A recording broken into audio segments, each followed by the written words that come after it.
Friends, आज हम बात करेंगे fundamentals of power system protection के बारे में। तो आपको ये पता है कि पावर सिस्टम प्रोटेक्शन कितना इम्पोर्टेंट है, क्योंकि पावर सिस्टम में अगर प्रोटेक्शन सिस्टम आपका सही नहीं रहेगा तो प्रॉब्लम क्या आएगी, आप जो है सिस्टम को हेल्दी तरीके से रन नहीं कर पाएंगे और सिस्टम में डिस्टर्बेंसेस बहुत ज़्यादा रहेगा। इसलिए प्रोटेक्शन सिस्टम का हेल्दी होना पावर सिस्टम में बहुत इंपॉर्टेंट है। तो पावर सिस्टम प्रोटेक्शन में हम आज एक स्टार्ट करेंगे अपना लेक्चर पोएम के साथ में। तो एक पोएम है हमारा जो कि हम लोगों ने कॉलेज टाइम में पढ़ा था, वो था कि whenever there occurs a fault the current should halt, otherwise the current will increase and the stability of the system will decrease, but the relay acts quick and the circuit breaker trips, the faulty part is disconnected and the power system is protected. Thank you Mr. Switchgear, because of you there is little fear. तो इस poem से आपको समझ में आता है कि जब भी कोई फॉल्ट होता है तो करंट को रुकना है। क्यों रुकना है कि अगर करंट नहीं रुकेगा तो क्या होगा, शॉर्ट सर्किट फॉल्ट हो गया, करंट नहीं रुका तो वोल्टेज ड्रॉप करा देगा, फ्रीक्वेंसी ड्रॉप करा देगा, लॉस ऑफ सिंक्रोनाइजेशन हो सकता है, पूरा का पूरा सिस्टम आपका बैठ जाएगा। तो जैसे ही फॉल्ट हुआ, फॉल्ट करंट को रुकना है। तो जैसे ही फॉल्ट करंट को रुकना है, कैसे रुकेगा, रिले आपका जैसे ही फॉल्ट हुआ, सीटी ने सेंस किया, सीटी ने रिले को इनपुट दिया, रिले ने सेंस किया, ब्रेकर को कमांड गया और ब्रेकर ने फॉल्ट को आइसोलेट कर दिया। तो आपका सिस्टम फॉल्ट को आइसोलेट कर दिया और अब बाकी रेस्ट ऑफ द सिस्टम आपका जो है वो हेल्दी रन करेगा। तो इस पोएम से आपको ये समझ में आ रहा है कि आपका अगर पावर सिस्टम में रिले और स्विच गियर सही काम कर रहा है और उसने फॉल्ट को सही से डायग्नोस करके फॉल्ट को टाइमली आइसोलेट कर दिया, तो आपका बाकी rest of the power system healthy run करेगा। ये आपको इंश्योर करना है। अब हम बात करेंगे fundamentals of power system protection. तो पावर सिस्टम प्रोटेक्शन की जरूरत पड़ती क्यों है? पावर सिस्टम प्रोटेक्शन की जरूरत इसलिए पड़ती है, सबसे पहले इसमें आता है आपका man power safety. Man power safety की बात कैसे आती है, ह्यूमन सेफ्टी की बात कैसे आती है कि जैसे आप कभी कभी सुनते होंगे कि कभी आप जा रहे हैं, कोई आदमी जा रहा है, उसका पैर जो है लाइव वायर में पड़ गया और वो आदमी जो है करंट से मर गया, या कभी आदमी जा रहा है उसके ऊपर तार गिर गया, वो मर गया। तो ये सारी चीजें क्यों होती हैं, क्योंकि आपका रिले जो है उस समय सही से एक्ट नहीं किया। अगर वो तार जमीन पे गिरा तो रिले को फॉल्ट सेंस करना था और उस फीडर को आइसोलेट कर देना था ताकि वो तार डेड रहे और कोई आदमी उसके ऊपर अगर पैर भी रखता है, कुछ भी रखता है तो उसको कोई भी इंजरी ना हो।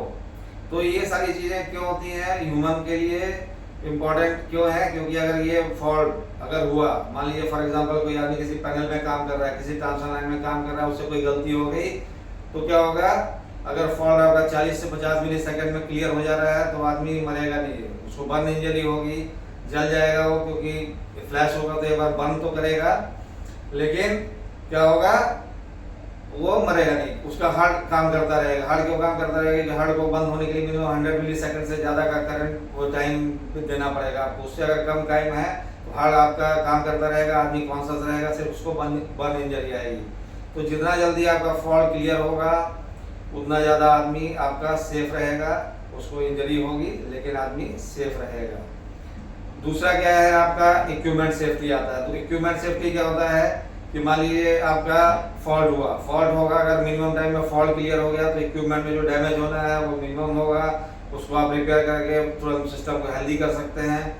नहीं तो अगर आपका फॉल्ट करंट बहुत देर तक रह गया तो आपके जो इक्विपमेंट की शॉर्ट सर्किट करंट रेटिंग है, जैसे बस बार की आप 25 किलो एम्पियर एक सेकंड के लिए देते हैं, 31.5 किलो एम्पियर एक सेकंड के लिए देते हैं, 40 किलो एम्पियर एक सेकंड के लिए देते हैं, तो अगर उससे ज़्यादा देर के लिए फॉल्ट करंट रह गया तो बस बार मेल्ट कर जाएगी। अगर आपका ब्रेकर का short time current rating 1 second का है और उससे ज़्यादा देर करंट रहेगा तो ब्रेकर आपका फेल हो सकता है। तो ये सारी चीज़ें इंपॉर्टेंट है, रिले कितना फास्ट एक्ट किया तो आपका शॉर्ट टाइम करंट रेटिंग के अंदर ही फॉल्ट क्लियर हो गया उसका, और आपका बाकी का सिस्टम जो है वो आइसोलेट हो गया और आपका डैमेज इक्विपमेंट का मिनिमम हुआ। और तीसरा क्या है, स्टेबिलिटी ऑफ द सिस्टम, जो आपको बार बार बता रहे हैं कि अगर फॉल्ट हुआ, फॉल्टी करंट आपका जो है मिनिमम टाइम में आइसोलेट हो गया तो आपका रेस्ट ऑफ द सिस्टम जो है वो हेल्दी रन करता रहेगा। तो ये आपका मेन रिक्वायरमेंट है पावर सिस्टम प्रोटेक्शन की, पूरे सिस्टम को हेल्दी रन करने के लिए। अब जब हमको पावर सिस्टम अगर रन करना है तो हमको उसका रिले जो लगाते हैं पावर सिस्टम में, जो हमारा ब्रेन है वो क्या है, रिले है। बाकी सारी चीज़ें जैसे सीटी है, ये सारी चीज़ें क्या है, वो रिले को इनपुट दे रही है, उसको भी सही काम करना है। आपका ब्रेकर है, उसको भी सही काम करना है कि अगर रिले का इनपुट आता है तो ब्रेकर को टाइमली आइसोलेट कर देना है सिस्टम को। तो ये सारी चीज़ें क्या है, आपका क्वालिटी ऑफ प्रोटेक्टिव रिलेइंग। तो प्रोटेक्टिव रिलेइंग में सबसे पहला जो है रिले में क्या होना चाहिए, रिलायबिलिटी। रिलायबिलिटी क्या है कि आपका रिले को जब जरूरत पड़े तब ऑपरेट होना है, जब रिले का काम आया तब उसको ऑपरेट नहीं करेगा तो हम लोग क्या बोलते हैं कि सिस्टम रिलायबल नहीं है। रिले हो सकता है किसी सिस्टम में लगा है, उस सिस्टम में 2 साल तो कोई प्रॉब्लम नहीं आई, 2 साल के बाद अगर रिले में प्रॉब्लम, सिस्टम में प्रॉब्लम आई तो रिले को फॉल्ट को सेंस करना है और उस सिस्टम को आइसोलेट करना है। अगर नहीं करेगा तो भी दिक्कत है। अगर किसी सिस्टम में फॉल्ट आया और नहीं ऑपरेट किया तो डैमेज ज़्यादा होगा, और अगर फॉल्ट नहीं आया और रिले ऑपरेट कर दिया तो उसको हम लोग क्या बोलते हैं, न्यूसेंस क्लिपिंग। वो भी नहीं होना है। कभी कभी हम लोग बोलते हैं कुछ नहीं मिला, रिले ऑपरेट कर गया, इसका मतलब कि हमारा कहीं ना कहीं सेटिंग का इशू या कुछ इशू है जिसके चलते रिले माल ऑपरेट किया, वो भी नहीं होना है। और रिले जब प्रॉब्लम आया है उस केस में रिले को सही से ऑपरेट करना है, टाइमली ऑपरेट करना है ताकि उस सिस्टम को आइसोलेट कर दे और आपका बाकी का सिस्टम हेल्दी चलता रहे। फिर आपका रिले का जो प्रोटेक्टिव रिले है उसका जो दूसरा इंपॉर्टेंट क्वालिटी क्या होना चाहिए, सिलेक्टिविटी। सिलेक्टिविटी क्या होता है रिले में कि आपने रिले को जिस फॉल्ट के लिए लगाया है केवल वही फॉल्ट ऑपरेट करे। मतलब फॉल्ट हुआ, फॉल्टी पार्ट डिस्कनेक्ट हो जाए रिले सेंस करके और बाकी rest of the system healthy run करता रहे, तो that is called selectivity. Selectivity में 2 चीज होता है, एक होता है एब्सोल्यूट सिलेक्टिविटी, एक होता है आपका रिलेटिव सिलेक्टिविटी।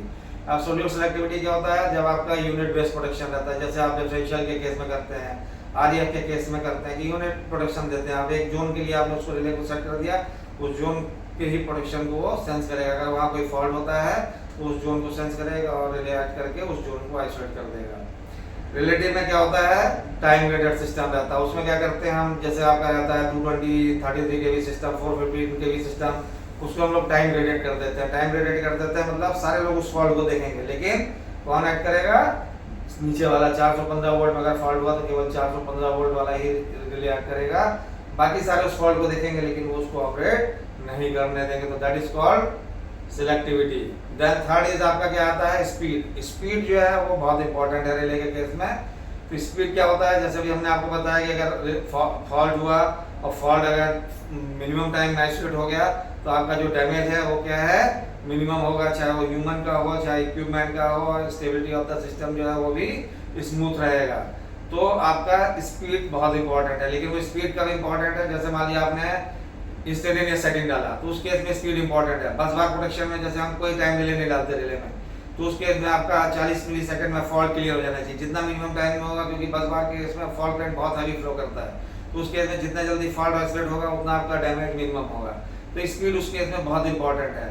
लेकिन स्पीड के साथ साथ एक चीज और इंपॉर्टेंट है कि हमारा स्पीड से इसमें यहाँ पे है कि हमने जो रिले को टाइम डिले डाला है, मान लिया हमने किसी रिले में 100 मिली सेकंड का टाइम डिले डाला है तो 100 मिली सेकंड बाद ही उसको ऑपरेट होना है, तो दैट इज उसका वो स्पीड है। तो ये स्पीड एक बहुत इंपॉर्टेंट है। फिर उसके बाद में एक हमारा आता है डिस्क्रिमिनेशन। रिले का एक फीचर है डिस्क्रिमिनेशन। अब आपका डिस्क्रिमिनेशन क्या है, डिस्क्रिमिनेशन को रिले को पता होना चाहिए कि ये फॉल्ट है, ये फॉल्ट नहीं है। जैसे फॉर एग्जांपल आपने ट्रांसफार्मर, बड़ा ट्रांसफार्मर चार्ज किया, जब हम लोग ट्रांसफार्मर को चार्ज करते हैं तो क्या होता है, हार्मोनिक्स आते हैं, मैग्नेटाइजिंग इंडस करंट आता है, तो magnetising inrush current 7 to 8 times of full load current आता है। तो हमारा जो रिले है उसको ये पता रहना चाहिए कि ये ट्रांसफार्मर चार्ज हुआ है, ये जो करंट आया है it is because of magnetising inrush. तो क्या करना चाहिए, उस फॉल्ट को ऐसे फॉल्ट नहीं देखना है और उसको उस समय रिले को ब्लॉक करना है ताकि आपका ट्रांसफार्मर अननेसेसरी ट्रिप ना करे। तो that is called discrimination feature. जैसे आप मान लीजिए ग्रिड के साथ जुड़े हैं, ग्रिड में पावर स्विंग्स आते हैं, तो रिले को पावर स्विंग्स को ब्लॉक करना है ताकि अननेसेसरी आपका सिस्टम में ट्रिपिंग्स ना आए, आपकी लाइन ट्रिप ना करे, आपका सिस्टम ट्रिप ना करे। तो ये रिले में एक फीचर होता है डिस्क्रिमिनेशन फीचर, ताकि वो फॉल्ट को और नॉन फॉल्ट को डिस्क्रिमिनेट कर पाए। फिर उसके बाद में एक लास्ट आपका फीचर जो आता है वो क्या आता है, रिले में बैकअप प्रोटेक्शन का एक प्रोविजन। कि मान लीजिए आपका किसी कारण से प्राइमरी प्रोटेक्शन फेल हो गया तो आपका उस केस में बैकअप प्रोटेक्शन जस्ट इमीडिएट वाला प्रोटेक्शन ऐड कर जाए, ताकि आपका जो है नीचे वाला किसी कारण से नहीं फेल हुआ या ब्रेकर का कुछ इशू आ गया, रिले नहीं सेंस किया, सीटी का इशू आ गया, तो उससे जस्ट ऊपर वाला प्रोटेक्शन जो है वो ऐड कर जाए ताकि आपका सिस्टम सेफली आइसोलेट हो जाए। तो ये क्या हो गया, क्वालिटी ऑफ द रिलेइंग्स। रिले में क्या क्या क्वालिटी होना चाहिए, तो ये सारी क्वालिटी आपके रिले में होनी चाहिए। और आपका इसमें क्या आता है, एक सबसे इंपॉर्टेंट क्या है जो हम लोग बात करते हैं, रिले का फॉल्ट क्लियरिंग टाइम। रिले में कितने देर में फॉल्ट बोलेंगे कि क्लियर होगा, उसमें क्या चीज है, आपका रिले का ऑपरेटिंग टाइम कितना है। आप मान लीजिए फॉर एग्जांपल जैसे हम बात करते हैं रिले का ऑपरेटिंग टाइम, मान लीजिए आपने रखा मान के चलते हैं नॉर्मल, अगर आपने कोई टाइम डिले नहीं दिया है तो 15 मिली सेकेंड डिले को करंट सेंस करके आउटपुट जनरेट करने में लगता है।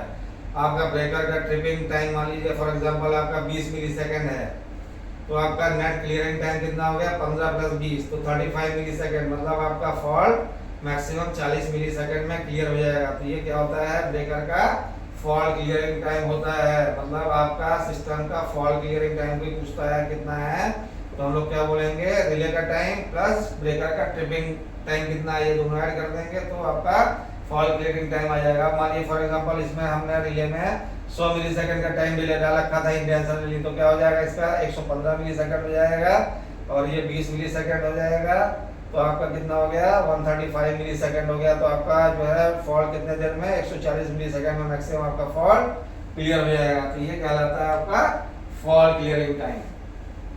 अब इसमें जो सबसे इंपॉर्टेंट चीज आपको हम बार बार बता रहे हैं क्या है कि कभी भी जो हमारा प्रोटेक्शन सिस्टम है वो क्या है, फॉल्ट करंट को फीड होने से नहीं रोक सकता है। फॉल्ट अगर होगा तो फॉल्ट करंट फीड होगा ही होगा, लेकिन रिले का काम क्या है कि अगर फॉल्ट फीड हुआ मिनिमम टाइम में उसको सेंस करे और ब्रेकर को कमांड दे और ब्रेकर जो है वो ट्रिप हो जाए और फॉल्टी पार्ट आपका डिस्कनेक्ट हो जाए।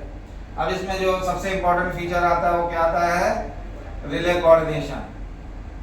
अभी हमने जैसे आपको जो बताया था सिलेक्टिविटी पार्ट में, वैसे ही रिले कोऑर्डिनेशन भी आपका एक पार्ट है, ये भी उसी से ही आता है। रिले कोऑर्डिनेशन क्या बोलता है, रिले कोऑर्डिनेशन बोलता है कि आपका जहां पे फॉल्ट हुआ, जिस जोन में फॉल्ट हुआ केवल वही पोर्शन निकले, उसके अलावा बाकी पोर्शन ना निकले। फॉर एग्जांपल आपका ये 220 केवी बस हो गया किसी यहाँ पे, फिर आपने एक ट्रांसफार्मर लगा दिया, फिर आपका यहाँ पे ये मान लीजिए 33 केवी बस हो गई, या आपका मान लीजिए 132 केवी बस हो गई, फिर आपका यहाँ पे फिर आपने एक ट्रांसफार्मर लगा दिया, फिर आपका ये बस जो है 33 केवी बस हो गई, फिर आपने एक ट्रांसफार्मर यहाँ पे लगा दिया और आपका ये जो है 415 वोल्ट बस हो गई। ये सारे आपके ब्रेकर्स हो गए। यहाँ से भी कहीं से एक सोर्स आपका ये मान लीजिए सोर्स एक आ रहा था, यहाँ से कहीं से भी एक सोर्स ये आ रहा है। अब मान लीजिए आपका रिले कोऑर्डिनेशन कैसा होना चाहिए कि आपका अगर यहाँ कोई फॉल्ट होता है, फॉर एग्जांपल यहाँ फॉल्ट हुआ, तो क्या है सिर्फ इस ब्रेकर को निकलना है, ये भी फॉल्ट सेंस करेगा, ये भी फॉल्ट सेंस करेगा, क्योंकि ये सोर्स ऊपर से आ रहा है, सोर्स पावर फ्लो ऐसे हो रहा है।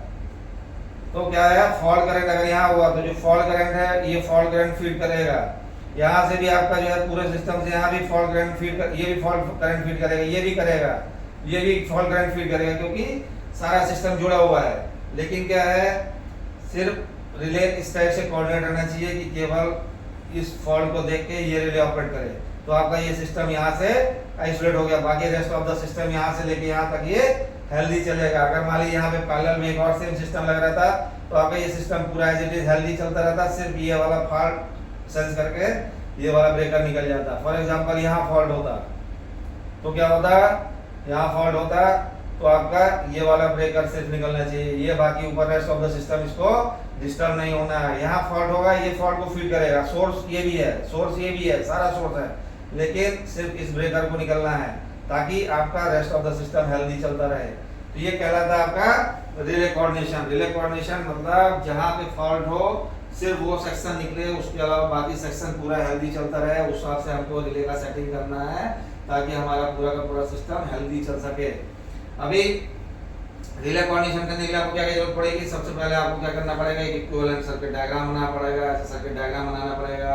आपको सारे जितने सोर्स है सारे सोर्स का पता रहना चाहिए, आपको जो है सारे जितने ट्रांसफार्मर्स हैं उनका इम्पीडेंस पता रहना चाहिए, मोटर्स लगी हैं अगर उनका इम्पीडेंस पता रहना चाहिए, फिर आपको हर बस का फॉल्ट करंट पता रहना चाहिए, आपको नॉर्मल लोड फ्लो पता रहना चाहिए कि ट्रांसफार्मर में अगर ये लगा तो यहाँ पे नॉर्मल करंट कितना फ्लो करेगा, फॉल्ट के केस में कितना करंट फ्लो करेगा, मिनिमम फॉल्ट करंट कितना फ्लो करेगा, मैक्सिमम फॉल्ट करंट कितना फ्लो करेगा, फिर डेड शॉर्ट सर्किट होगा, सिमेट्रिकल फॉल्ट होगा तो कितना करंट फ्लो करेगा, अनसिमेट्रिकल फॉल्ट होगा तो कितना करंट फ्लो करेगा। ये सारा सिस्टम आपको पहले पूरा पता रहना चाहिए, उसके बेस पे ही आप सारा स्टडी कर पाएंगे। जब स्टडी करेंगे उसके बाद ही आप सारा सेटिंग कर पाएंगे। तब जाके आपका सिस्टम, लेकिन अगर आप इसको टाइम ग्रेडेड करना पड़ेगा। जब आप इसको टाइम ग्रेडेड करेंगे तब जाके आपको रिले कोऑर्डिनेशन मिल पाएगा। अगर आपने टाइम ग्रेडेड नहीं किया, इसको करंट बेस कर दिया, तो आपका रिले कोऑर्डिनेशन जो है फेल हो सकता है। तो इसको जब बड़ा सिस्टम रहता है, बहुत कॉम्प्लिकेटेड सिस्टम रहता है, तो उसको हम क्या करते हैं, सॉफ्टवेयर के थ्रू भी कर लेते हैं। और इसको हम क्रॉस चेक करना चाहें तो इसको हम लोग अपना क्रॉस चेक भी कर सकते हैं। अगर मैनुअल क्रॉस चेक करना चाहें तो रिले कोऑर्डिनेशन अगर आपने एक बार किसी सिस्टम में कर लिया है तो वो तब तक वैलिड रहेगा जब तक कि आप इस सिस्टम में कोई नया इक्विपमेंट ऐड नहीं कर रहे हैं, या किसी इक्विपमेंट की रेटिंग नहीं बढ़ा रहे हैं, या किसी सिस्टम से और इसको पैरेलल नहीं कर रहे हैं। अगर इस पावर सिस्टम में कोई छेड़खानी नहीं कर रहे हैं तो आपने एक बार रिले कोऑर्डिनेशन कर लिया तो हेल्दी चलता रहेगा।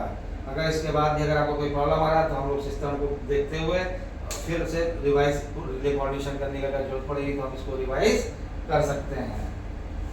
फिर आपका इसमें क्या आता है, इसमें आपका आता है सेटिंग्स। अब हम बात करते हैं नॉर्मल जो हम लोग सेटिंग करते हैं, कैसे सेटिंग करते हैं।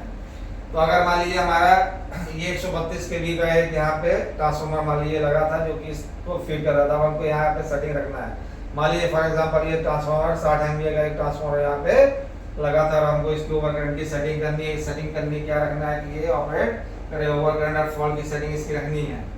तो हम लोग क्या करते हैं, यहाँ पे अगर हम किए तो यहाँ पे ब्रेकर के बाद यहाँ पे सीटी लगी होगी, यहाँ पे सीटी लगी होगी।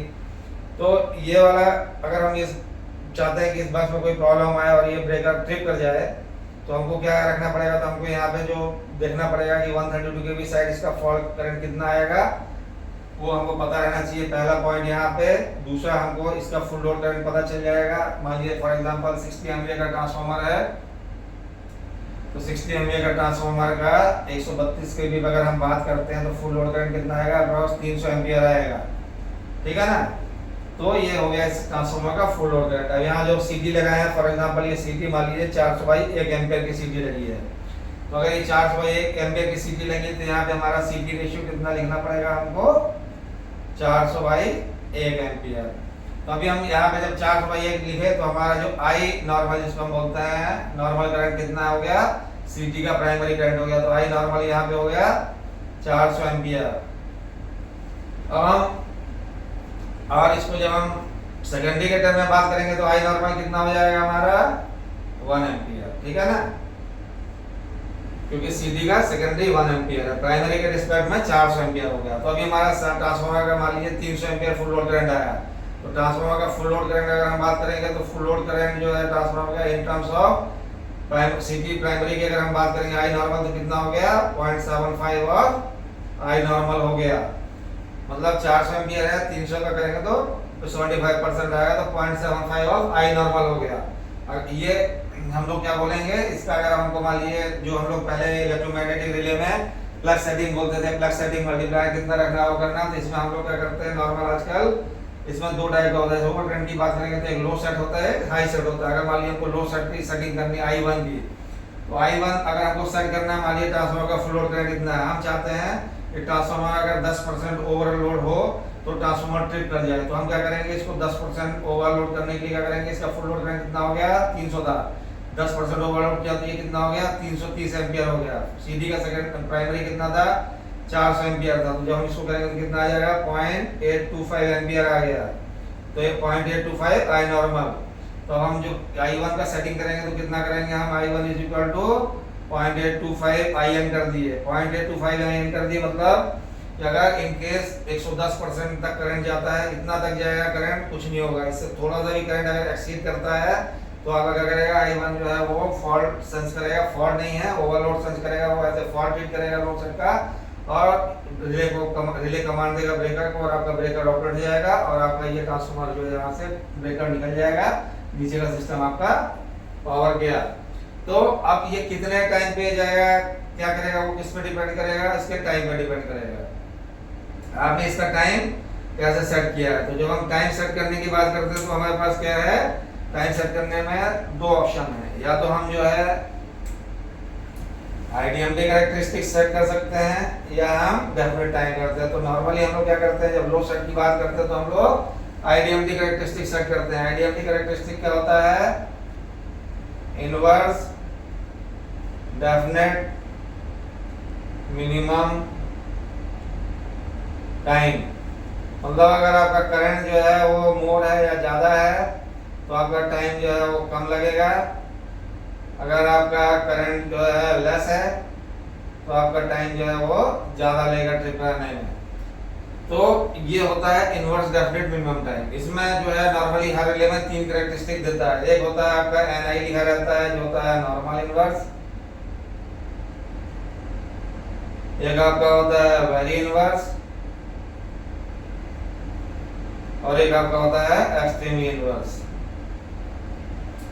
ये 3 कैरेक्टरिस्टिक रिले में आपको देगा। जब इसका मैनुअल देखेंगे तो इसका आपको ग्राफ दिखेगा और उसके हिसाब से आपको सेटिंग करना है कि आपको क्या सेटिंग रखना है, क्या आपका टाइम चाहिए, उस हिसाब से आप इसको सेट करते हैं। जैसे फॉर एग्जांपल, लेकिन जब हम लो सेट करेंगे तो उस केस में हम केवल आईडीएमटी करेंगे, डेफिनेट टाइम नहीं करते हैं। तो इसका अगर आप नॉर्मल इनवर्स कर्व का देखेंगे तो कैसा दिखता है कर्व, ऐसे रहेगा। इस टाइप से कर्व बने रहते हैं, इसके अलग अलग कर्व बने रहेंगे, ऐसे अलग अलग कर्व इसके बने रहते हैं। ये आपका क्या हो गया, टाइम हो गया। ये आपका क्या हो गया, करंट हो गया। और ये आपका क्या होता है, जो आप लोग टीएमएस डालते हैं, टाइम मल्टीप्लायर सेटिंग, जिसको हम लोग बोलते हैं टाइम मल्टीप्लायर सेटिंग। कितने टाइम पे इसको ऑपरेट करना है ये इससे निकलेगा। ये आपका करंट हो गया, ये टाइम हो गया, और ये टीएमएस हो गया। ये 0.1 हो जाएगा, ये 0.2, 0.3, 0.4, 0.5, ऐसे आपका जो है 0.6 ऐसे ये रहेगा। इस टाइप से रहता है। और इसका आप जो है फिर इसके करस्पॉन्डिंग ऐसे लाइन खींच के आप देख सकते हैं कि करंट कितना गया, तो इसके करस्पॉन्डिंग यहाँ पे कितना टाइम आएगा। यहाँ पे करंट गया 0.1 आपने सेट कर रखा है, तो यहाँ पे अगर इतना करंट है तो ये इतना टाइम ऑपरेट करेगा।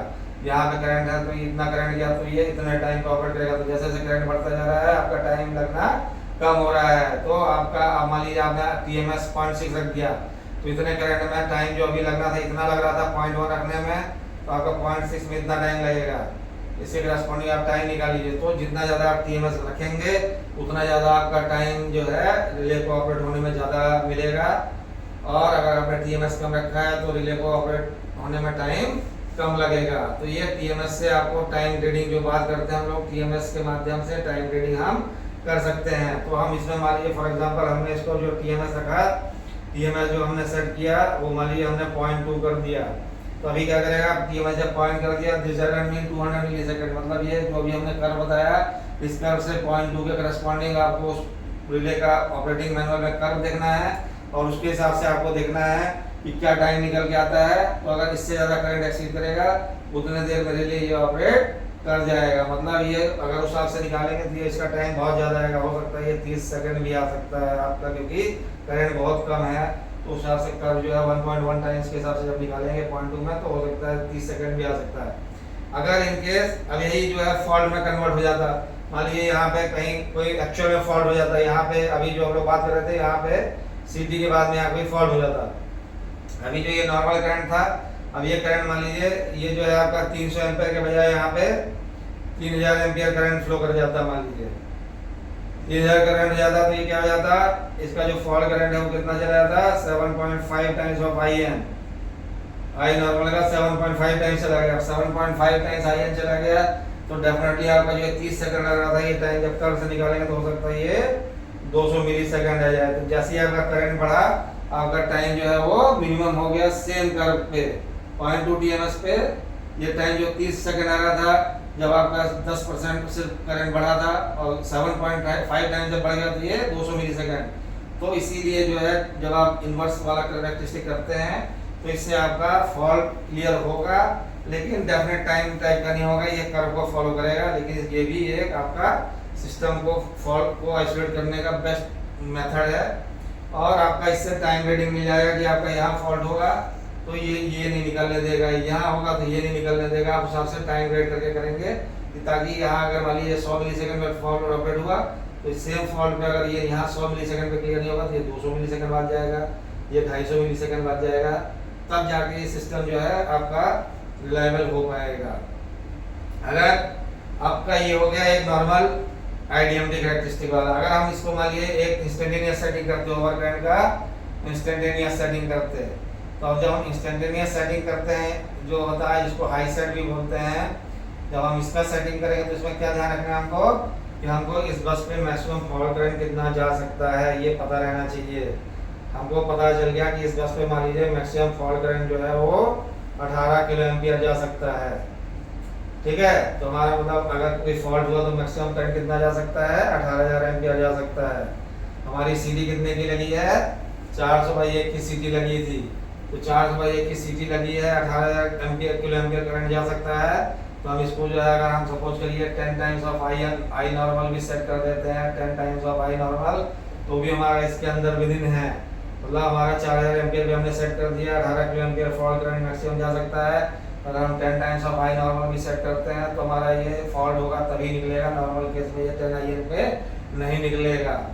तो ये जो मैक्सिमम फॉल्ट करंट आता है इसका इंस्टेंटेनियस सेटिंग नॉर्मली 40 से 50% भी अगर आपने कर दिया मैक्सिमम फॉल्ट करंट का, तो आपके सारे फॉल्ट ऑलमोस्ट कवर हो जाएंगे। क्योंकि जब फॉल्ट होता है तो फॉल्ट का अपना कुछ एक रेजिस्टेंस होता है, इम्पीडेंस होता है, तो जितना फॉल्ट करंट निकालते हैं ये इतना फॉल्ट करंट तभी जाएगा जब आपका यहाँ पे डेड शॉर्ट सर्किट होगा, तो ही इतना करंट जाएगा, नहीं तो बाकी हर फॉल्ट का कुछ अपना इम्पीडेंस रहेगा तो करंट इससे हमेशा कम रहेगा। तो हम लोग इसीलिए इंस्टेंटेनियस को 40 से 50% ज़्यादा सेट नहीं करते हैं। और इसमें जो हम कैरेक्टरिस्टिक की बात करते हो क्या होता है, डेफिनेट टाइम कैरेक्टरिस्टिक इसमें हम सेट करते हैं। अब आप डेफिनेट टाइम की बात करेंगे तो डेफिनेट टाइम जैसे भी इसमें IDMT में ये डिपेंडेंट ऑन करंट था, करंट कम रहेगा तो टाइम ज़्यादा लगेगा, करंट ज़्यादा रहेगा तो टाइम कम लगेगा। लेकिन डेफिनेट टाइम क्या है, ये इंडिपेंडेंट ऑफ करंट है, इसका करंट से कोई लेना देना नहीं है। करंट कुछ भी रहे, ये इसका टाइम फिक्स है, इसको टाइम चेंज नहीं होगा। अगर मान लीजिए फॉर एग्जांपल अगर आपने इसको सेट कर दिया तो एक सेटिंग रख दिया आपने, मान लीजिए इसको सेट कर दिया 40 मिली सेकेंड आपने यहाँ पे सेट कर दिया कि ये इतना 10 IN जाए, तो ये 40 मिली सेकेंड में ऑपरेट कर जाए, तो 10 IN जाएगा तो भी 40 मिली सेकेंड पे करेगा। ये वाला अगर मान लीजिए 15 IN जाता है तो भी ये 40 मिली सेकेंड में ऑपरेट होगा। अगर मान लीजिए आपने यहाँ पे 5 IN सेट किया होता तो भी ये 40 मिली सेकेंड पे ही जाएगा। ये इंडिपेंडेंट ऑफ करंट रहता है, इसका कैरेक्टरिस्टिक ऐसे रहती है, करंट कुछ भी रहे ये टाइम फिक्स रहेगा। आपने मान लीजिए जो भी टाइम सेट किया है 50 मिली सेकेंड सेट कर दिया, तो हर फॉल्ट पे फॉल्ट करंट 2 टाइम्स जाएगा तो भी 50 मिली सेकेंड पे, 5 टाइम्स जाएगा तो भी 50 मिली सेकेंड पे इसको करेगा। तो ये जब डेफिनेट टाइम की बात करेंगे तो क्या है, it is independent of current. तो डेफिनेट टाइम इसीलिए जब हम लोग हाई सेट करते हैं तो डेफिनेट टाइम करते हैं और उसको मिनिमम टाइम पे सेट करते हैं, ताकि अगर एक्चुअल उतना हाई करंट जाए तो इतना फास्ट उसको फॉल्ट को आइसोलेट कर दे ताकि आपका डैमेज मिनिमम हो। ये तो हो गया आपका ओवर करंट सेटिंग बेसिक कैसे करते हैं। अगर हम सेम ऐसी अर्थ फॉल्ट की बात करते हैं तो अर्थ फॉल्ट में भी हम लोग नॉर्मली क्या होता है, अर्थ फॉल्ट जो है आपका वो क्या होता है, जब हम लोग अर्थ फॉल्ट की बात करते हैं I0 जिसको बोलते हैं नॉर्मली, तो I0 हमारा जो क्या होता है अर्थ फॉल्ट वो जो होता है IR plus IY plus IB। ये नॉर्मली कितना होना चाहिए, अगर सिस्टम बैलेंस चल रहा है तो 0 एम्पियर होना चाहिए। तो हम लोग क्या करते हैं, इसीलिए जब हम लोग लो सेट की बात करते हैं, IE की जो बात करते हैं लो सेट, इसीलिए हम लोग इसको कितना रखते हैं नॉर्मली 10% से लेके 20% ऑफ आई नॉर्मल रखते हैं इसको। जैसे अभी जो 400/1 का CD था, 300 एम्पियर का ट्रांसफार्मर था फुल लोड करंट का, तो इसका अगर हम जब 10% की बात करेंगे तो कितना हो जाएगा, ये 40 एम्पियर हो जाएगा। मतलब इसको हम लोग नॉर्मली कितना सेट करेंगे, 0.1 ऑफ आई नॉर्मल या 0.2 ऑफ आई नॉर्मल। क्यों, क्योंकि एक्चुअल में आपका करंट तो 0 रहना चाहिए। तो अगर अनबैलेंस होता है IR plus IY plus IB current unbalance होता है, और वो अनबैलेंस जो है डिफरेंस अगर आपने 0.1 सेट किया है 40 एम्पियर से ज़्यादा डिफरेंस आ जाता है तीनों में करंट में, तो यहाँ पे आपको रिजल्टेंट करंट अगर ये तीनों का सम इस 40 एम्पियर से ज़्यादा मिल जाएगा तो ये रिले ऑपरेट करेगा। और फिर इसमें सेम चीज़ आएगी, जो TMS आपको हमने कर्व बताया था वही कर्व को फॉलो करेगा। जो आपने सेट किया है 0.2 या 0.3 इसका एक कर्व देगा, उस कर्व से इसका आपका टाइम निकल जाएगा और उतना टाइम पे रिले ऑपरेट करा देगा। इसका भी जब हम लोग हाई सेट की बात करेंगे, हाई सेट की जब बात करेंगे तो इसको हम लोग जो है नॉर्मली 1 टाइम्स ऑफ IN रख देते हैं। तो इसमें भी जब 1 टाइम्स ऑफ IN रखा मतलब 400 एम्पियर तक अनबैलेंस जाएगा इसका सम का, तो ये हाई सेट में आ जाएगा। और इसमें फिर जो है वो डेफिनेट टाइम वाली कैरेक्टरिस्टिक आएगी और ये सेम 40 मिली सेकेंड में रिले को आइसोलेट कर देगा। क्योंकि फॉल्ट हैवी है तो इसको हमको ज़्यादा देर तक वॉच नहीं करना। अगर इतना अनबैलेंस हुआ है एक्चुअल में तो इसको जितना जल्दी क्लियर होगा उतना हमारे लिए बढ़िया है।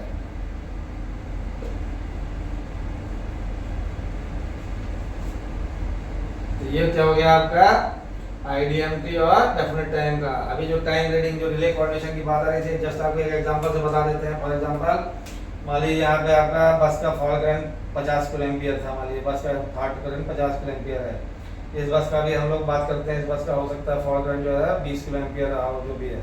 अब मान लीजिए यहाँ पे फॉल्ट हुआ था ये, और यहाँ पे करंट जो है वो 25 किलो एम्पियर फ्लो कर गया, 25 किलो एम्पियर फ्लो कर गया। यहाँ पे मान लीजिए आपका जो सीटी लगी थी, फॉर एग्जांपल 5000/1 की सीटी लगी थी, तो आपका क्या हो गया, आपने मान लीजिए यहाँ पे इंस्टेंटेनियस जो सेटिंग की थी, आई इंस्टेंटेनियस वाली जो की थी, आई सेट जिसको बोलते हैं, ये अगर सेटिंग मान लीजिए आपने इससे कितना हो गया 5000 का 5 टाइम्स हो गया। तो अगर मान लीजिए आपने इसको 4 मैं इसको रखा था 4 टाइम्स ऑफ आई नॉर्मल रखा था, तो ये क्या करेगा, जैसे ही 25 किलो एम्पियर फॉल करंट गया तो ये इसके लिए इसने सेंस किया, और ये इसको क्या करेगा, आपने मान लीजिए 40 मिली सेकंड में आपने इसका टाइम डाला था, तो 40 मिली सेकंड और ब्रेकर का टाइम लेके ये 60-70 मिली सेकंड में फॉल्ट को क्लियर कर देगा। अब क्या है, ये जो 25 किलो एम्पियर फ्लो किया है, ये यहाँ भी फ्लो किया है और यहाँ भी फ्लो करेगा, करंट तो यहीं से आ रहा है, यहाँ भी फ्लो करेगा। अगर मान लीजिए यहाँ पे 25 किलो एम्पियर है, ये कन्वर्ट करेंगे, हो सकता है इसके लिए यहाँ पे जब हमने कन्वर्ट किया तो ये यहाँ पे 3 किलो एम्पियर ही आ रहा हो, उसके लिए इस पॉइंट पे 3 किलो एम्पियर ही आ रहा हो। तो जब 3 किलो एम्पियर आ रहा होगा, लेकिन यहाँ पे जब सीटी की हम बात करेंगे तो हो सकता है सीटी यहाँ पे 300/1 की लगी हो। जब 300/1 की सीटी लगेगी और आपने मान लीजिए फॉर एग्जांपल यहाँ पे आपने इसका कितना सेट कर दिया, मान लीजिए इसको भी आपने आई मान लीजिए 5 पे सेट कर दिया था, 5 टाइम्स ऑफ आई नॉर्मल पे सेट कर दिया था, तो क्या होगा, ये करंट तो 25 किलो एम्पियर चला गया, तो यहाँ पे 3000 एम्पियर जाएगा। आपने सेट किया इसे 5 टाइम्स पे, तो ये भी 40 मिली सेकंड में निकल जाएगा। 40 मिली सेकंड रिले का टाइम, तो 70 मिली सेकंड पे नेट क्लियर हो जाएगा। तो क्या हुआ, ये भी ट्रिप, ये भी ट्रिप, क्योंकि इसने भी फॉल्ट, यहाँ पे अगर हैवी फॉल्ट हो गया तो ये तो फॉल्ट फीड करेगा ही करेगा, ये भी फीड करेगा। दोनों में इंस्टेंटेनियस सेटिंग अगर आपने डाल रखी है तो ये भी उतना टाइम में निकल जाएगा, ये भी उतना टाइम में निकल जाएगा, क्योंकि कोई टाइम रीडिंग नहीं है। इसीलिए क्या किया जाता है, आपका इनकमर जितने इनकमर है उसमें प्रेफर किया जाता है कि आप आईडीएमटी कैरेक्टरिस्टिक डालिए, ताकि आपका टाइम रीडिंग रहे। और जो रिले कोऑर्डिनेशन में बात चल रही थी कि अगर यहाँ फॉल्ट हो तो ये निकले, यहाँ हो तो ये निकले, उससे जस्ट ऊपर वाला निकले, उसके नीचे फॉल्ट से 3-4 स्टेज का प्रोटेक्शन ऑपरेट ना करे। इसलिए इसको टाइम रेडेड ही हमको प्रोटेक्शन करना चाहिए, ताकि आपको नेसेसरी टाइम डिले मिल जाए। सिर्फ आप जब इक्विपमेंट की बात करते हैं, इंडिविजुअल इक्विपमेंट में आप सेटिंग दीजिए, ताकि अगर उस इक्विपमेंट में कहीं फॉल्ट होता है तो आपका सिस्टम इमीडिएटली आइसोलेट हो जाए। इसके बाद में आपका जो बात आता है, एक आता है लास्ट जो है वो है इकोनॉमी।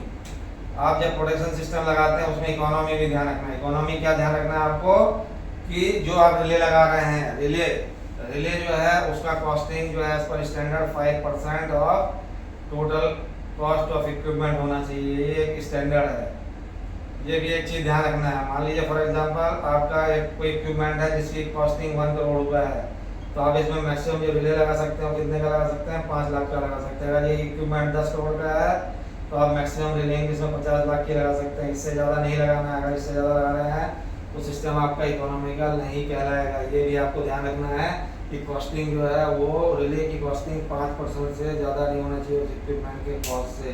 ये एक बहुत बड़ा फैक्टर है, इसको आपको ध्यान रखना है। तो होप फ्रेंड्स, मैंने जो है इसमें सारे पॉइंट्स कवर कर लिए हैं। आपको अगर कोई क्वेरी आती है इसमें, अगर कुछ इसमें आपको लगता है कि इसमें आपको कुछ और पूछना है, तो आप हमसे कमेंट्स में लिख करके पूछ सकते हैं, हम आपको सारे पॉइंट्स क्लियर कर देंगे। अगर आपको फ्रेंड्स वीडियो पसंद आया हो तो आप मेरे प्लीज़ वीडियो को इस बार सब्सक्राइब जरूर करिएगा और इसको शेयर करिएगा, ताकि मैक्सिमम लोग इसका फ़ायदा उठा पाएँ। Thanks friends.